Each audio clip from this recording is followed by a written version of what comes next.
Hello friends, welcome to my YouTube channel गुम है किसी के प्यार में।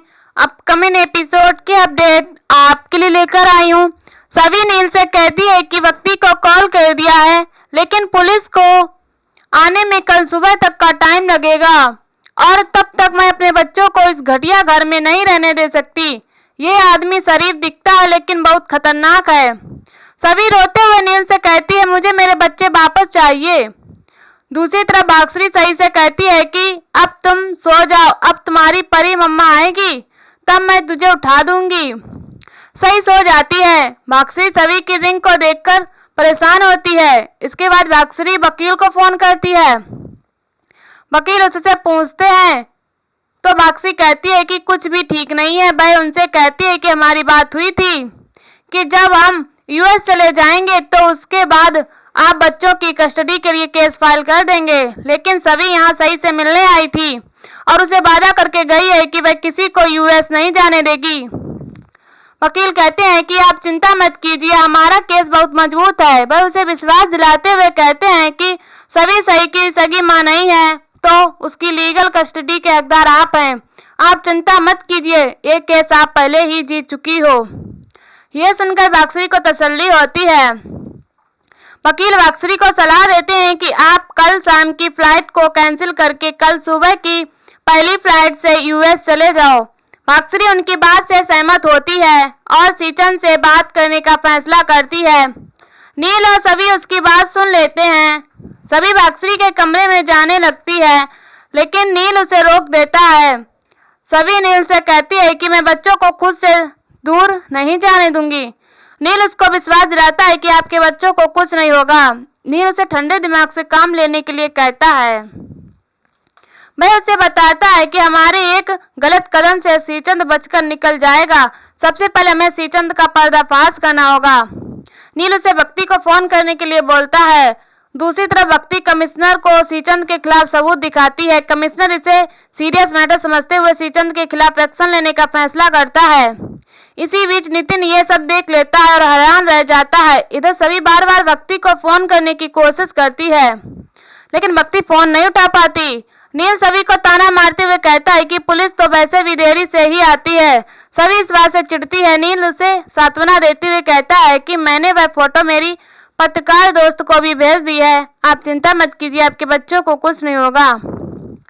दूसरी तरफ नितिन श्रीचंद को फोन करता है। श्रीचंद उसे डांटते हुए कहता है कि टाइम देखकर फोन किया कर।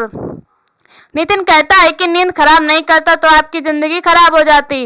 नितिन उसे बताता है कि सभी को आपके खिलाफ सारे सबूत मिल गए हैं और आपके मनी लॉन्ड्रिंग का सारा कच्चा चिट्ठा उसके साथ हाथ लग गया है। ये सब सुनकर श्रीचंद हैरान हो जाता है और उसे पूछता है कि ये कैसे हुआ। नितिन कहता है कि मैंने भक्ति को आपके खिलाफ सारे सबूत कमिश्नर को देते हुए देखा था। अब आप देख लो आपको क्या करना है। श्रीचंद परेशान हो जाता है। नितिन फोन काटकर पीछे मुड़ता है। तभी वह देखता है कि कमिश्नर और भक्ति ने उसकी सारी बातें सुन ली है। नितिन हैरान रह जाता है।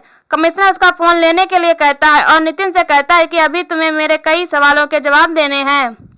दूसरी तरफ श्रीचंद गुस्से में सोचता है कि मुझे लगा था कि मैंने सभी को बर्बाद कर दिया है, लेकिन मेरी बर्बादी का सामान उसके हाथ कैसे लग गया। तभी श्रीचंद के कमरे में भाग्यश्री आती है और उसे बताती है कि सभी सही से मिलने आई थी और उसे बोलकर गई है कि वह उसे यूएस नहीं जाने देगी। भाग्यश्री उससे अनुरोध करती है कि तुम हमारी कल सुबह की फ्लाइट की टिकट कर दो। श्रीचंद सोचता है कि प्रॉब्लम का सलूशन खुद चलकर मेरे पास आ गया है। मैं एक बार इन लोगों को यूएस भेज दूंगा तो सभी की लगाम मेरे हाथ में आ जाएगी। सभी अपने परिवार के लिए कुछ भी करेगी। श्रीचंद भाग्यश्री को तुरंत एयरपोर्ट निकलने के लिए कहता है। इसके बाद भाग्यश्री सही को नींद से उठाते हुए कहती है कि जल्दी उठो, हमें निकलना है। सही नींद में उससे पूछती है कि हम कहाँ जा रहे हैं। भाग्यश्री जवाब देती है कि हम यूएस जा रहे हैं। सही कहती है कि परी मम्मा ने तो कहा था कि कोई यूएस नहीं जाएगा। भाग्यश्री उससे झूठ बोलती है कि सभी भी उसके साथ जाएगी। भाग्यश्री सही को यूएस जाने के लिए तैयार करती है। सभी यह सब देखकर उन्हें रोकने का फैसला करती है। सभी उनके कमरे में चली जाती है और कहती है कोई कहीं नहीं जाएगा। सभी को देखकर सब लोग हैरान रह जाते हैं। सभी कहती है कि मैं अपने बच्चों को लेने आई हूँ। तभी तारा बोलती है कि हम तुझे नहीं ले जाने देंगे, मैं तुम्हारी परछाई भी बच्चों पर नहीं पड़ने दूंगी। सभी कहते हैं कि मेरी बात सुनकर आप सब मेरे साथ चलेंगे। वाक्सी कहती है कि हमें कुछ नहीं सुनना।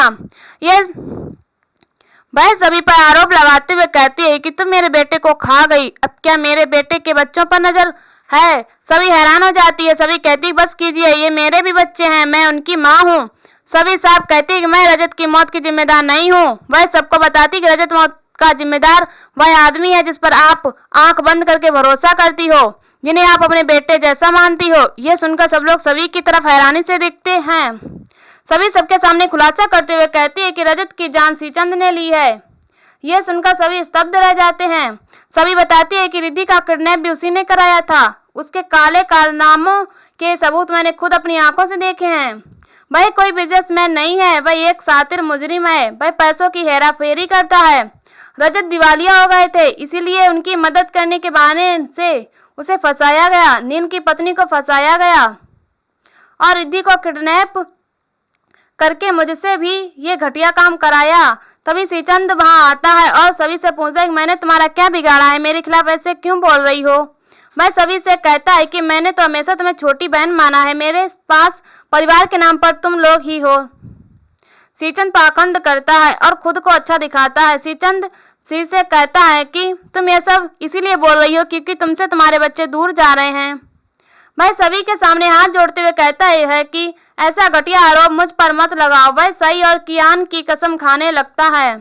तभी सभी गुस्से में सीचंद की कॉलर पकड़ लेती है और कहती है कि अपनी गंदी जुबान से मेरे बच्चों का नाम ही मत लेना, वरना मैं तुम्हारी जान ले लूंगी। सभी हैरान हो जाते हैं। सभी गुस्से में कहती हैं कि अब यह नाटक बंद कर दो, अब तेरी सच्चाई सबके सामने आ गई है। मैं तेरी लाइब्रेरी में तेरे काले कारनामों के सबूत देख चुकी हूँ। अब तक तो कमिश्नर भी तुम्हारा सच जान चुके होंगे।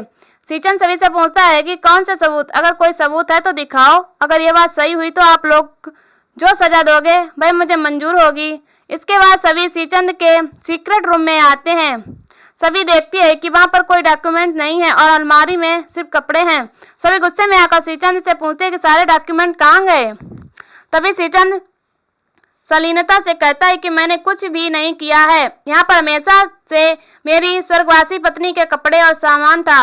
सीचंद इमोशनल कहानी सुनाता है। सभी कहती है कि यह आदमी झूठ बोल रहा है। नील भी सभी का साथ देते हुए कहता है कि यह आदमी झूठ बोल रहा है। सभी कहती है कि मेरे फोन में भी इसके सबूत हैं। तभी तारा उस पर गुस्सा करती है। सभी सबूत दिखाने लगती है। तभी तारा गुस्से में उसका फोन फेंक देती है और फोन टूट जाता है। सभी गुस्से में कहती है कि तुम्हारा दिमाग खराब है, इसमें सबूत थे। सभी अपना फोन उठाकर लाती है लेकिन वह चालू नहीं होता। सभी नील से उसका फोन मांगती है। तभी बाक्सी परेशान होकर कहती है कि बस बहुत हो गया। वह सभी पर झूठी कहानी बनाने का आरोप लगाती है और उसे साफ करती है कि वह उस पर विश्वास नहीं करेगी। तारा भी कहती है कि तुम अपने आशिक के साथ मिलकर श्री भाई पर इतना बड़ा इल्जाम लगा रही हो, क्या तुम्हें शर्म नहीं आती। सीचंद तारा को शांत रहने के लिए कहता है और कहता है कि सभी को शायद कोई गलतफहमी हुई है। सभी गुस्से सीचंद की तरफ बढ़ती है। तभी बाक्सी बीच में आ जाती है और सीचंद का पक्ष लेती है। वह गुस्से में कहती है कि तेरी जैसी घटिया औरत मैंने आज तक नहीं देखी।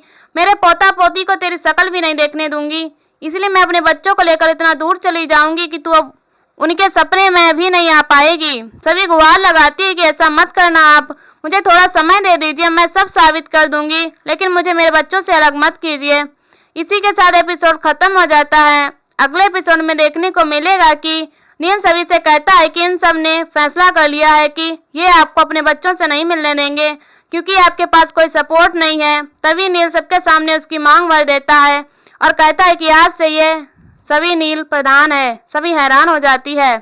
ऐसी वीडियो देखने के लिए हमारे चैनल को सब्सक्राइब करें, वीडियो को लाइक करें और हमें कमेंट में बताओ वीडियो कैसी लगी। तब तक के लिए बाय बाय।